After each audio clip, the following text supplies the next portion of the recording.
बिस्मिल्लाहिर्रहमानिर्रहीम। अस्सलाम वालेकुम 7th क्लास। उम्मीद है बेटा आप सब खैरियत से होंगे। जी बेटा हम पढ़ रहे हैं उर्दू, और उर्दू में आज हम पढ़ेंगे। जी बेटा लास्ट लेक्चर में हमने इस चैप्टर की रीडिंग की थी, माशरती आदाब। आज हमने इसकी करनी है मश्क, और मश्क में हमने करने हैं इसके सवाल जवाब। जी बेटा ये है सवाल नंबर 1। माशरती आदाब से क्या मुराद है? माशरती आदाब से मुराद माशरे में रहने सहने के तौर तरीके हैं। सवाल नंबर 2 है, माशरती आदाब का ख्याल ना रखने से क्या नुकसान होता है? माशरती आदाब का ख्याल ना रखने से माशरे में बेचैनी, बदअमनी और इंतशार पैदा होता है। सवाल नंबर 3 है, गुफ्तगू करते वक्त किन बातों का ख्याल रखना ज़रूरी है?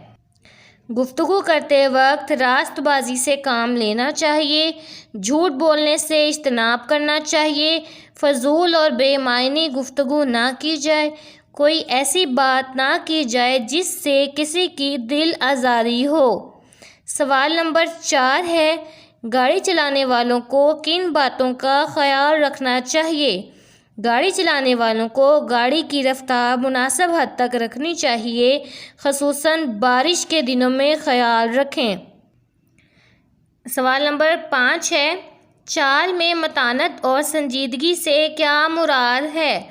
चाल में मतानत और संजीदगी से मुराद है कि चाल में अकड़, गरूर और तकब्बुर ना हो, बल्कि इज्ज़ो व इंकिसारी से कदम उठाया जाए।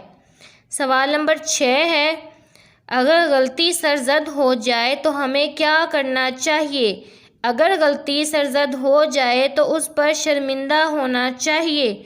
जी बेटा ये 6 क्वेश्चंस के आंसर्स हैं। नेक्स्ट क्वेश्चंस जो हैं बाकी बचे हैं वो हम अगले लेक्चर में करेंगे। इन नोट जो हैं क्वेश्चन आंसर्स को आपने अपनी नोटबुक्स के ऊपर राइट करना है, और इन्हें ऊपर डेट और डे मेंशन करके राइट करना है, और इन्हें लर्न भी करना है अच्छे से, और घर में जो भी आपको मॉनिटर कर रहे हैं उससे सुनाना भी है।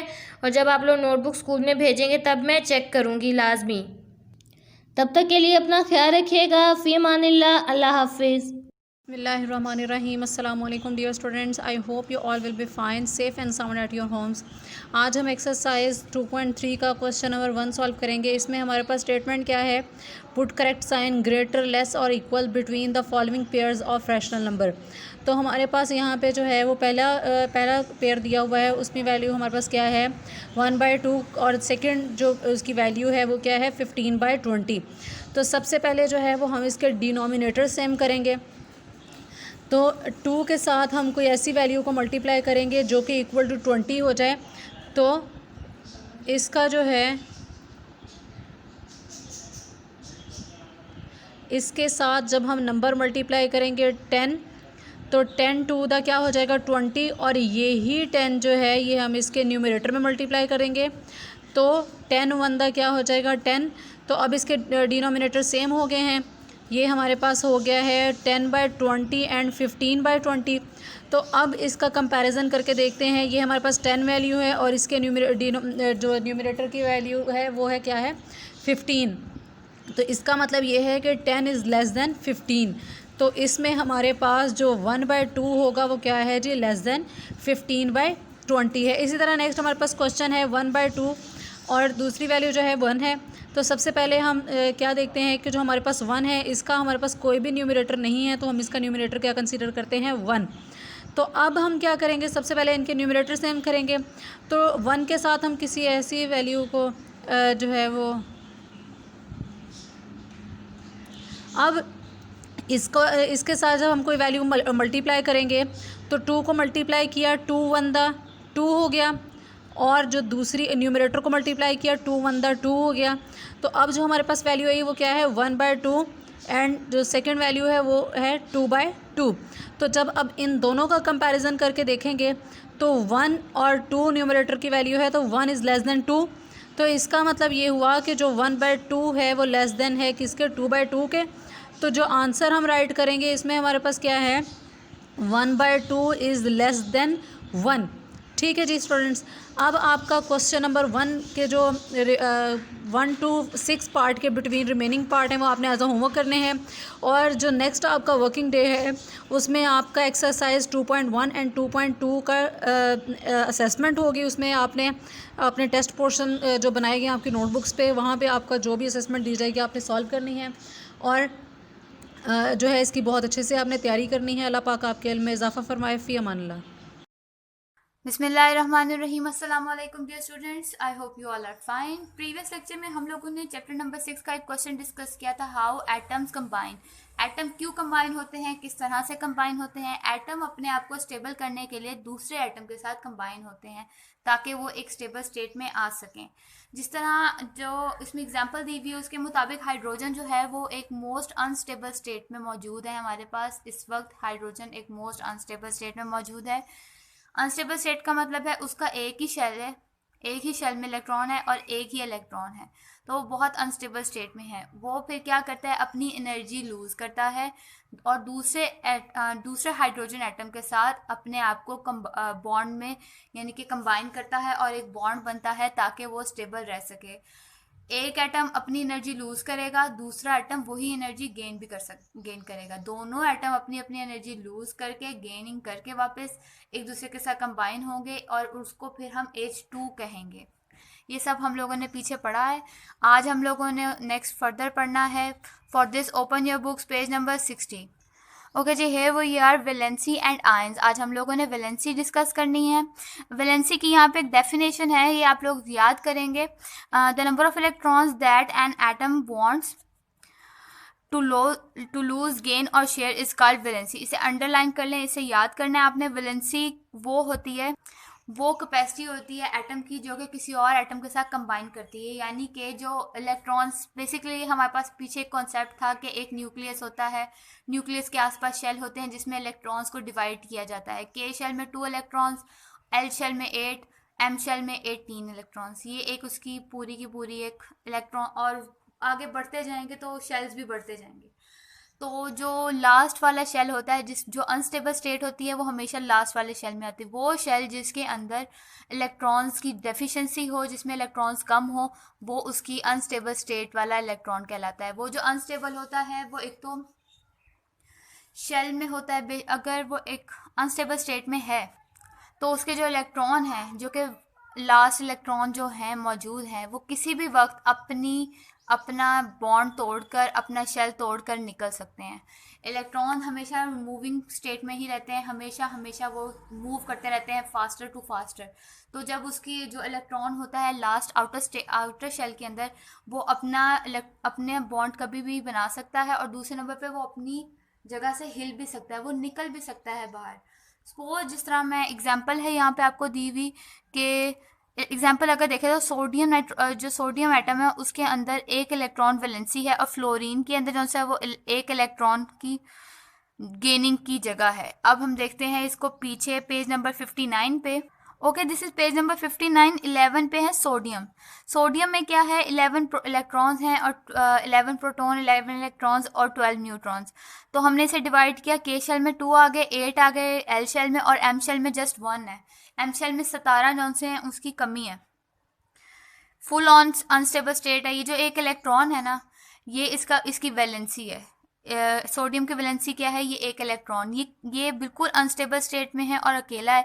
ये किसी भी वक्त, और ये न्यूक्लियस से दूर है, जिस वजह से क्या होता है, ये अपना बॉन्ड तोड़ सकता है। ये यहाँ से अपने शेल से निकल सकता है, अपने शेल से मूव आउट कर सकता है, और यानी कि वो उसके अंदर पावर बहुत होती है। न्यूक्लियस से दूर होने की वजह से पावर उसके अंदर ज़्यादा होती है, न्यूक्लियस उससे ज़्यादा ज़ोर से खींच नहीं सकता अपनी तरफ, तो इस वजह से ये अपनी बॉन्डिंग तोड़ सकता है। यहाँ पे देखें फ्लोरीन जौन सा है, ये लूज़ कर सकता है, अपनी एनर्जी लूज़ कर सकता है और ये किसी और जगह पे शामिल हो सकता है। यहाँ देख ले फ्लोरीन है, फ्लोरीन के अंदर 1 इलेक्ट्रॉन की कमी है। इसके अंदर देखें 9 प्रोटॉन है, 9 इलेक्ट्रॉन्स है, तो काउंट करें 2 के शेल में, आगे एल शेल में पूरे 7 है, 1 की डेफिशिएंसी है। तो जो 1 है ना, वो ये किसी से भी लेगा, गेन करेगा। इसके अंदर सिर्फ 1 जौन सा है उसकी कमी है। ये जो 1 है ना, ये कमी वो किसी से भी पूरी कर सकता है। वो हाइड्रोजन से एक एटम ले सकता है, वो हाइड्रोजन से ले सकता है, वो लिथियम से ले सकता है, ये जो लेगा ये इसे गेन करेगा। इसी तरह सबकी डेफिशिएंसीज अलग अलग हैं, यानी कि उनकी वैलेंसीज अलग अलग हैं। जिस तरह के हाइड्रोजन का जौन सा है वो एक इलेक्ट्रॉन है जो कि वो शेयर कर सकता है, तो इसकी एक वैलेंसी है। सोडियम, मैग्नीशियम, ऑक्सीजन, इन सब में दो दो इलेक्ट्रॉन्स की वैलेंसी है। एल्यूमिनियम और नाइट्रोजन में 3 है और कार्बन के एटम में 4 है। इसके अलावा फर्दर हम लोग डिस्कस करेंगे तो उसमें हर एक में किसी ना किसी की वैलेंसी शामिल होती है। कहीं ज़्यादा होती है वो लूज़ करता है और कहीं वो गेनिंग में आ जाती है। ये था आपका आज का टॉपिक। आपने इसे रीड आउट करना है, लर्न करना है। अपना ख्याल रखिएगा। अल्लाह हाफिज़। Assalamualaikum warahmatullahi wabarakatuh. How are you, students? Hope you all are fine and safe in your homes. Let me start our English lecture. Today our unit is Kagan Valley, in which we discuss about the beauty of this valley. Students, जैसा कि time shortage और recording lectures की वजह से हम word to word इसकी reading नहीं करेंगे, लेकिन मैं आपको इसका ओवरव्यू बता देती हूँ. A large number of people go every year to see this valley. Students, इसमें ऐसी क्या ख़ास बात है कि दूर दराज के इलाकों से, बहुत दूर दूर से जो लोग हैं इस वादी को देखने आते हैं. Because it is the one of the most beautiful places in Pakistan. क्योंकि पाकिस्तान के खूबसूरत तरीन इलाकों में से एक खूबसूरत तरीन जो है ये जगह है. ये वादी एक छोटे से गांव जो कि जिसका नाम है कागान, उसके नाम से जानी जाती है. और ये दरियाए कुनहार की वादी है जो इस इलाके में बहता है. और इसके अलावा रिवर कुनहार की जो बुलंदी है उसके बारे में डिस्कस किया गया कि वो 2134 मीटर से लेकर 4173 मीटर तक जो है वो फैली हुई है. इस वादी में वसी पैमाने पर जो है hills, mountains, lakes, rivulets, waterfalls, glaciers जो हैं वो पाई जाती हैं, जो इस इलाके की खूबसूरती को और ज़्यादा बढ़ा देती हैं. इसके अलावा स्टूडेंट, इसकी ख़ास बात जो है वो ये कि मई टू सितंबर इसका मौसम जो है वो बहुत ही खुशगवार होता है, बड़ा ही प्लेजेंट होता है. तो सोचें, अगर मई टू सितंबर इसका मौसम इतना अच्छा होता है तो वहाँ पर सर्दियों में क्या हाल होता होगा. जो सर्दियों में तो टेम्परेचर इसका बहुत ही जो है वो मंजमद कर देने वाला होता है, बहुत ही जो है जमा देने वाला होता है. जैसे कि आप देख सकते हैं कि रोड्स जो हैं वो अप टू अप जा रही हैं. यहाँ पर जो इर्द गिर्द दरख्त हैं उनमें से बल खाती हुई सड़कें हैं जो इन झुंड को पार करती हुई ऊपर को जाती हैं. और कितना ये लवली जो है वो सीन है, कितना ही खूबसूरत ये सीन है जो कि पाकिस्तान की जो नेचुरल जो ब्यूटी है उसको शो करता है. इसके अलावा शुगरान जो छोटा सा गांव है उसको डिस्कस किया गया है कि वो जंगलों और पहाड़ियों में से जो है चोटियों से, पहाड़ों की चोटियों से जो है घिरा हुआ है. And the most important lake Saif al Malook है, उसको डिस्कस किया गया है. ये झील जो है पाकिस्तान की खूबसूरत तरीन झीलों में से एक है. इस झील की ख़ास बात यह स्टूडेंट्स के इसका पानी जो है वो ब्लू और ग्रीन कलर का होता है. वो पानी ब्लू और ग्रीन कलर का होता है, उसमें बहुत ही शाइनिंग होती है. उसकी वजह यह है कि यहाँ पर जो वादी है ये वादी बिल्कुल पोल्यूशन से पाक है, वहाँ कोई भी पोल्यूशन नहीं होती. इसके अलावा दरियाए कुनहार की जो फेमस डिश है उसके बारे में ज़िक्र किया है कि वो डिश कौन सी है. वो एक डिश जो है वो फ़िश है, फ़िश ट्राउट, जो कि बहुत ही मशहूर है. वो उसके मशहूर होने की वजह यह है कि वो बहुत ही लजीज होती है और ग़िज़ाइयत से भी भरपूर होती है. दूर दूर से जो टूरिस्ट हैं वो इस फ़िश को खाने के लिए भी वहाँ पर आते हैं. एट द एंड यहाँ पर जिक्र किया गया कि रेस्टोरेंट्स जो हैं, होटल्स हैं, वो तफरीह गाहें बनाई गई हैं ताकि सियाह जो हैं उनके लिए आसानी पैदा हो, ताकि वहाँ पर आकर लोग स्टे कर सकें, रुक सकें, इन जगहों को देख सकें पाकिस्तान की सीनिक ब्यूटी को. Students, when you read this unit I am sure you enjoy it. Let's go to our glossary. The first word is breathtaking. Breathtaking means very surprising, यानी हैरान कुन. Pleasant, enjoyable. Layer, time spent in doing something that enjoy, यानी वक्त गुजारना जो वो उस काम को करते हुए जो आपको बहुत ज़्यादा पसंद है. Legendary means very famous, यानी मशहूर. Rivulets, a small stream of water. झरने को कहते हैं rivulets, a small stream of water. Winding, बल खाती हुई. Having a curving and twisting shape. Trout, the name of fish as we discuss in our overview.